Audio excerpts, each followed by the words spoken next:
Hello again, everyone, and welcome to the Cipher Brief Virtual Studio. I'm Tom Nagorski here for a conversation today about Europe and a huge question that has vaulted into the headlines over the last few months about the extent to which the continent can defend itself in the midst of something of an American retreat. We're joined by General Philip Breedlove, Cipher Brief expert and a fairly frequent guest on our video platform here, and former Supreme Commander of NATO. General Breedlove, thank you, first of all, for joining us from Europe today. And let's start with kind of, maybe it's a hopelessly giant question, but I'll ask it anyway. How much, for the layperson, does Europe actually depend on the United States for its defense? And put slightly differently, what's lost if and when this American retreat materializes? Well, Tom, thanks for having me on again, and it is a timely subject. I just spoke about this in two capitals, and I'm going to speak about it in two more capitals this week before I go home. It's almost the same subject everywhere. So there are a few realities right now that will change across the next several years. The first reality that few think about is Russia's army is really badly mauled and beaten up right now. If you listen to the conservative people who are pretty reputable, Institute for Study of War and others, Russia in the last year has gained about 1% of Ukraine, and they've lost about 400,000 soldiers. Mm-hmm. Can you imagine that? And so between the destruction of the army of Russia when they first invaded about 3 years ago, in this portion of this 11-year-long war, their armies took a bad mauling, and their armor and their rolling stock and their transportation capability outside of rail was beaten up horribly in those first attacks that were repelled largely by Ukraine. So I'm painting a picture of right now the Russian army is not at its peak. Mm-hmm. It certainly is not 10 foot tall like we used to think about. I jokingly say it's about 5'5" these days. Right. So over the next several years, in a land warfare context, Europe, I believe, could do just fine. Mm-hmm. But now it's all the other things where Europe really depends on America. The maritime, the naval capabilities, the air capabilities, those Europe has quite a bit. Some nations are in good shape, other nations are not, but they're in pretty good shape. But where America is absolutely the key to Russia is all of the enablers, all of the things that make an army potent, long range, precise fires, deep technical intelligence, developing kill chains and target folders in order to strike. And all of these things that are represented by capabilities like the Global Hawk, like our RC-135s, like all of those things that only the United States has. The battlefield has changed. It's no longer just boots on the ground. It's code, cloud, and quantum. On June 5th and 6th in Austin, Texas, the Cipher Brief presents NatSec Edge, where national security meets the leading edge of innovation. From AI-driven warfare to open-source intelligence, quantum-secure comms to the race for critical minerals. This is where the threats are real, the tools are evolving, and the mission is clear. Join the leaders shaping tomorrow's battlefield today. Be at the edge. Reserve your seat at natsekedge.com. So given all that, how and what exactly does Europe depend on and need from the United States? So there are a few things that really only America can do. Aerial transport, we're really tied to railroads and roads in Europe, and the ability to rapidly move forces by aerial transportation, only America can do. Some nations have some small capabilities, but they really don't have the kind of strategic lift that America brings. The very capable intelligence and intelligence gathering platforms that give us the multiple intelligence Hmm. feeds. Only America can truly do that. And then command and control, all of the headquarters that NATO fights from, a strong backbone in those headquarters are American capabilities. And so these are things they absolutely depend on in a kinetic way, Hmm. um, penetrating, precise strike. Truly, only the United States right now is flying the kind of stealth and fifth generation capabilities in a sense of mass, that are needed for that. We have nations now that are coming on board with stealth and penetrating capabilities, and that will build over time. But the United States brings the depth of that capability. Yeah.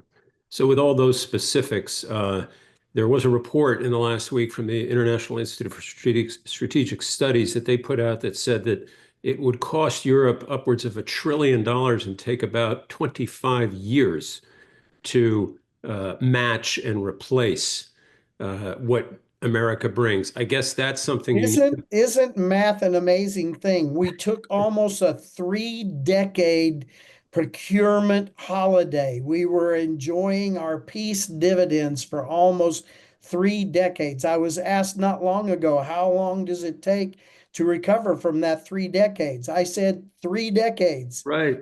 You're bringing up 25. Yeah, I think there's a lot of sense there. Um, Very few countries can sort of throw huge amounts of cash like maybe Germany and others can, but most nations, it's going to take time. Mhm. We have been trying to make Putin a partner for a long time, and he has never intended to be a partner in Europe. Hmm. Now, to the Europeans, and I don't know if this pertains to the various capitals you've been visiting, but over here, you see almost on a daily basis, right? A new announcement from either an individual European nation, a NATO nation, or from Brussels on behalf of the whole continent saying, we're pledging this much new spending. We're going to hit this new percentage target, whether it's 5% or lower, and a lot of acknowledgments and statements about the Russian risk. How optimistic or sanguine are you that the Europeans are doing the right things now beyond what they're saying? I actually see a lot of very good progress. I told you I'm in the middle of a four capital swing in Europe right now, and I've just come from Poland, Vienna, now in Sofia, and on my way to Bucharest, and another four capital swing in 10 days after I get home. And what I'm seeing is that people are trying to think through the problem of the trade-off between current readiness, fixing the kit that they have to be able to fight tonight, versus investment in that long-term readiness, buying the next level. And they're looking at some pretty ruthless prioritization to figure out how to do this. So there are still a couple of nations, two or three nations, that are not showing the appropriate, in my opinion, not yet showing the appropriate movement. But most capitals uh, have determined, once again, Mr. Putin is not a partner. He's an enemy. He Mhm. has now 3 times amassed his army, marched across international recognized borders, and invaded his neighbors. And we're going to have to deal with him. Yeah, I want to ask General a couple of questions about specific things that European nations are doing or talking about doing to deal with him, as you put it. One has to do with landmines. I was struck by news the other day that I think it's Poland, Finland, and the three Baltic states have said they are withdrawing from the international treaty that bans landmines, and they cite the Russian threat. Is that an effective measure, an understandable measure, do you think? How do you receive that? Well, if you have studied the eastern edge of the Baltic nations. It is not an easy throughway for anybody. Hmm.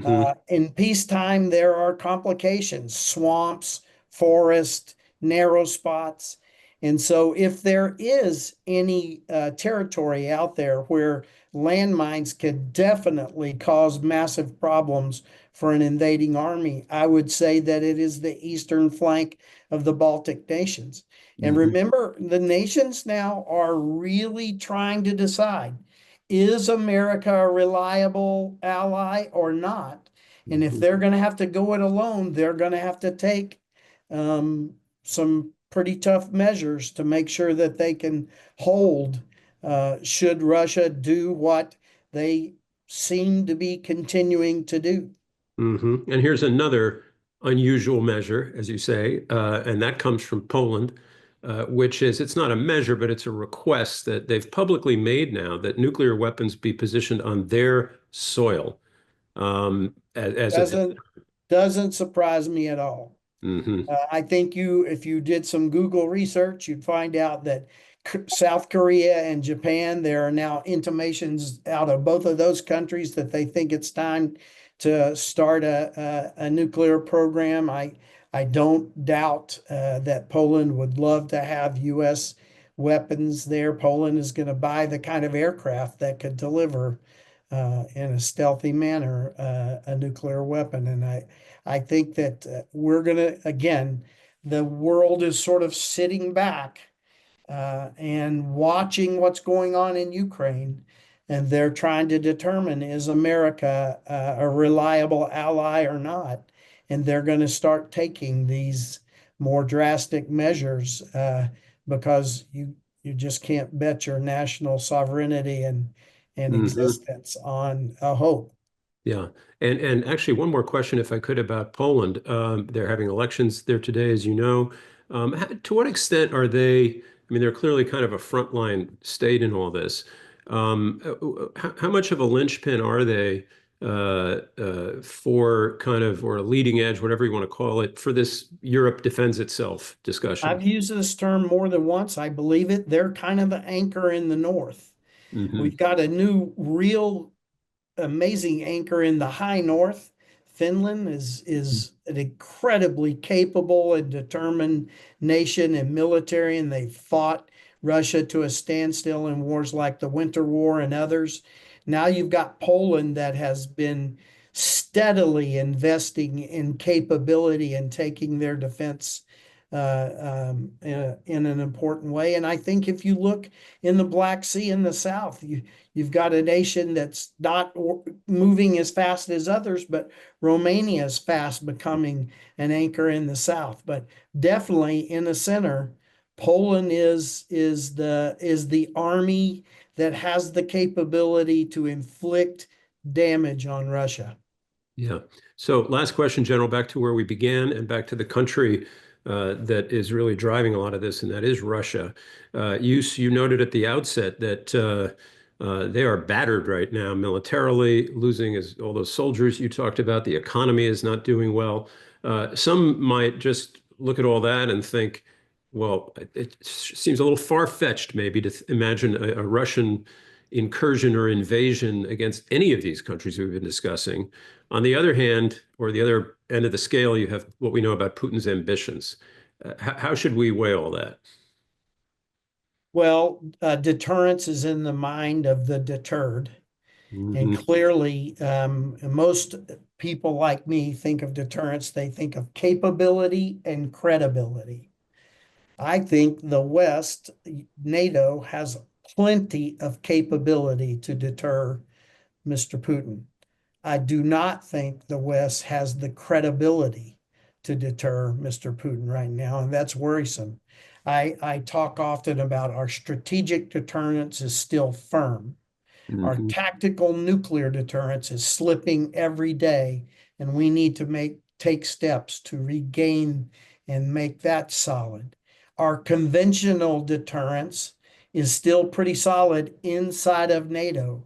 but we have no conventional deterrence outside of NATO. Mr. Putin's running amok in non-NATO nations out there.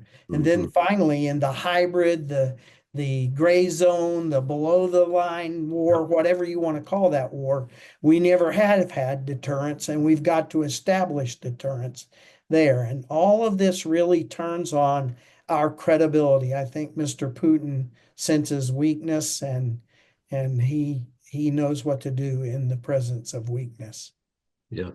Well, you've been very generous with your time, General Philip Breedlove, joining us from Europe. We always appreciate your insights. Good luck with your travels to all these capitals, and we look forward to talking to you again soon. Thanks for being with us at the Cipher Brief. Thank you.